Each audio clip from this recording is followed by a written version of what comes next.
አቶ እስክንድር ነጋ ያቀረቡት የመልቀቂያ ደብዳቤ ያነጋገረ ይገኛል። ኮሎኔሉ ደግሞ ህዝቡን ይቅርታ እንጠይቃለን ብለዋል። በአማራ ክልል የፋኖ ኃይሎች አንድነትን ተከትሎ የሚቀላቀሏቸው የመንግስት ወታደሮች ቁጥር እየተበራከተ ስለመሆኑ አሳውቋል። የብልጽግናው አገዛዝም እጅ እየሰጡኝ ነው ያለ ሲሆን በጥምቀትና ዘገሊላ በዓላት ላይ የተፈጸሙ ጥቃቶችም የክልሉ አሁናዊ ሁነት መገለጫዎች ናቸው። በቀዳሚነት በዝርዝር የምንመለከተው ጉዳያችን ይሆናል። የታሰሩት ጄኔራል ተናግሯል። በመቀለ ከቤተሰቦቻቸው ጋር እንዲገናኙም ተደርጓል።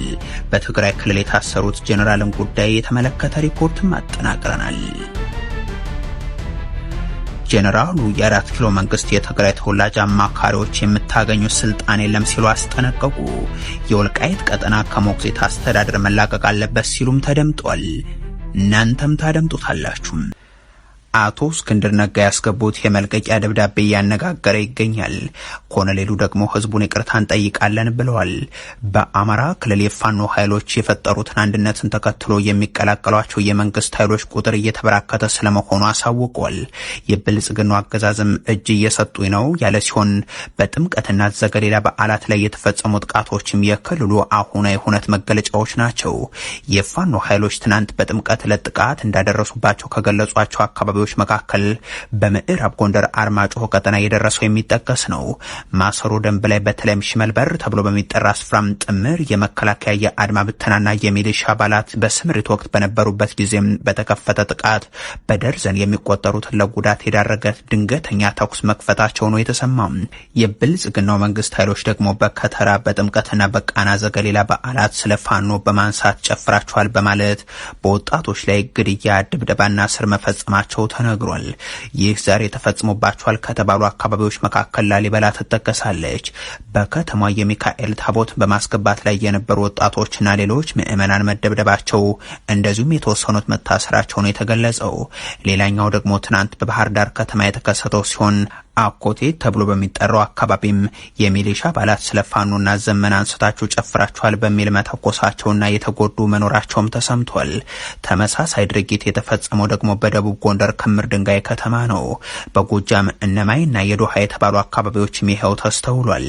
በአማራ ክልል የተለያዩ ስፍራዎች በዓልን በማክበር ላይ የነበሩ ወጣቶች ላይ ከተፈጸሙ መሰል ጥቃቶችና እስራቶች ባሻገር በሀገሪቱ ርዕሰ መዲናም የጥምቀት በዓልን ምክንያት በማድረግ በበዓሉ ዋዜማ ዕለትና ማግስት የብልጽግናው መንግስት በተለያዩ አካባቢዎች የጅምላ ፈሳዎችን ማከናወኑ ተሰምቷል። በአማራ ክልል እያካሄደ የሚገኘው ጦርነት ደግሞ የራሱን ሰራዊት ጭምር በድሮን እየደበደበ የቀጠለበት ሲሆን የብልጽግናው መንግስት በፋኖ ኃይሎች በኩል የተገለጸው የአንድነት ጉዳይ ስጋት የፈጠረበት ስለመሆኑም ታውቋል። ጥቂት በማይባሉ አካባቢዎች ደግሞ የመንግስት ኃይሎች ይህ መረጃ መሰራጨቱን ተከትሎ ወደ ፋኖ ኃይሎች እየተቀላቀሉ ስለመሆኑ መረጃዎች ያሳያሉ። የብልጽግናው መንግስት ደግሞ ሶሊበን የተባለውን አካባቢ ጨምሮም በአንዳንድ ስፍራዎች የፋኖ ታጣቂዎች እጅ ሰጡኝ ይላል። ከዚህ የፋኖ ኃይሎች አንድነት ጉዳይ ጋር በተያያዘ የሚናገሩት የቀድሞ የመከላከያ ሰራዊቱ አዛዥ የወቅቱ ደግሞ የፋኖ አመራር የሆኑት ኮሎኔል አበራዛ ነው በክልሉ የሚንቀሳቀሱ የፋኖ ኃይሎች አንድነት አለመኖሩ ህዝቡን ከዚህ በፊት ለከፋ ሰቆቃ ዳርጎት ቆይቷል ሲሉ ይናገራሉ። ይህ ደግሞ እያደረግን ነው የሚሉትን ትግል እንዲራዘም ማድረግ ብቻ ሳይሆን የአማራ ህዝብን ለድሮንና ከባድ መሳሪያ ድብደባዎች ያጋለጠ ስለመሆኑም ይገልጻሉ። አሁን ይህንን መቋጨት የሚችል አንድነት ተፈጥሯል የሚሉት ኮሎኔሉ ላስከተልነው ጥፋት ይቅርታ እንጠይቃለንም ብለዋል። የምንጠይቀው ይቅርታ ምንድነው? አንድ ስላልሆነ ለጠላት ከፍተኛ የሆነ እስትንፋስ ወይም ጊዜ ነው የሰጠነው። በሁለተኛ ደረጃ ጠላት በህዝባችን ላይ በከባድ መሳሪያ በድሮንም በአውሮፕላንም በሄሊኮፕተርም በታንክም በመርስም እንዲደበደቡ ከፍተኛ ስቃይ እንዲደርስባቸው ያደረግን እኛ አንድ ስላልሆን ነው። ይቅርታ የበደልነውን ህዝብ አሁን ነው የምንክሰው። ስለዚህ አንድ ሆነናል። ወደፊት የምናገኘው የምናመጣው ድል ከፍተኛ ይሆናል።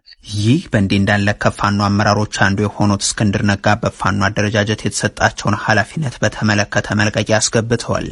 ተቀብለውት የነበረውን የፋኖ ኃይሎች የፖሊሲና ስትራቴጂ አዲሱን ኃላፊነታቸውን መነጋገሪያ አጀንዳ ለመሆን ወይንስ ለሌላ ምክንያት የሚለው በግልጽ ባይታወቅም በቀናት ልዩነት ውስጥ ግን እለቃለሁ የሚል ደብዳቤን አስገብተውበታል። በቅርቡ ውህደት ተፈጥሮ በተመሰረተ በተመሰረተው የአማራ ፋኖ ብሔራዊ ንቅናቄ ውስጥ ተሰጥቷቸው የነበረውን የፖሊት ቢሮ አባልነትን ቦታ እንደማይቀበሉና በምትካቸውም ሌላ ሰው እንዲተካ ነው የጠየቁት። አቶ እስክንድር ነጋ በጻፉት ደብዳቤ ላይም የድርጅቱን መመስረት በደስታ እንደሚቀበሉት የገለጹ ሲሆን የታሪካዊ ድርጅት አካል በመሆናቸው ክብር እንደሚሰማቸውም አብራርተዋል። ሆኖም ግን በአዲሱ የውህድ ድርጅት በፖሊት ቢሮ አባልነት የመቀጠል ፍላጎት እንደሌላቸው በማንሳት በተመደብኩበት ቦታ ላይ ሌላ ሰው እንዲተካ አሳስባለሁ ሲሉ ጥያቄያቸውን አቅርበዋል። ከአመራርነት ለመልቀቅ ቢወስኑም ከትግሉ እንደማይለዩ ግን አቶ እስክንድር ነጋ አረጋግጠዋል። እንደ ተራ ድርጅት አባልነት ያለምንም ቅድመ ሁኔታ እንደምቀጥልና የሚጠበቁብኝን ኃላፊነቶችና ግዴታዎች በሙሉ እንደምፈጽም አረጋግጣለሁ ሲሉ ለንቅናቄው ያላቸውን ቁርጠኝነትም አክለዋል። በመጨረሻም አዲሱ አመራር የተጣለበትን ታሪካዊ ኃላፊነት በስኬት እንዲወጣ ልባዊ ምኞቴን እገልጻለሁ ነው ያሉት። ሰሩት ጄኔራል ተናግሯል። በመቀለ ከቤተሰቦቻቸው ጋር እንዲገናኙም ተደርጓል። በትግራይ ክልል የታሰሩት ብርጋዴር ጄኔራል ጉዑሽ ገብረ ጉዳይ አሁን መነጋገሪያ ነው። እኒህ የቀድሞ የቲዲኤፍ አመራር መታሰራቸውን ተከትሎ ከቀናት በፊት የክልሉ ሰላምና ጸጥታ ቢሮ ሁሉም ሰው በሕግ ፊት እኩል መሆኑን የዘነጉ ያላቸውን አንዳንድ የትግራይ ሰራዊት አመራር አባላትን የሰራዊቱን መተዳደሪያ ደንብ በመጣስ ባላስፈላጊ የዲሲፕሊንና የሕግ ጥሰት ላይ ተሳትፈው በመገኘታቸው በፈጸመው ስህተት ተጠያቂ እንዲሆኑ እየተደረጉ ነው ማለቱ ይታወሳል። አርሚያ 15 አመራር የነበሩትና ከአንድ ዓመት በፊት የትግራይ ሰራዊት አመራሮች ከጊዜያዊ አስተዳደሩ ጋር በተያያዘ ውሳኔ ሲያሳልፉ ካልተስማሙት ውስጥ የሆኑት ብርጋዴር ጄኔራል ጉዑሽ ገብረን በተመለከተም ቲዲኤፍ ከቀናት በፊት ባወጣው መግለጫም መታሰራቸውን አረጋግጦ የከሰሳቸውም የሰሜን ምስራቅ እዝ ነው ብሎም ነበር። በዚህም በቲዲኤፍ ወታደራዊ ፍርድ ቤት የቀረበባቸው ክስ ከጠላት ጋር መተባበር፣ ሰራዊትን ለማፍረስ መስራትና የበላይ አመራሮችን ትዕዛዝ አለማክበር የሚሉም ነበሩ። ይህንን ተከትሎ ላለፉት ቀናት ጄኔራሉ ያሉበት ቦታ አይታወቅም የሚለውን ጨምሮ የተለያዩ መረጃዎች በተለይም በማህበራዊ የመገናኛ ብዙሃን በኩል ሲሰራጩ ሰንብተዋል። ዛሬ አመሻሹን ደግሞ እኒህ ጄኔራል ከቤተሰቦቻቸው ጋር በመቀለ እንዲገናኙ ተደርገዋል።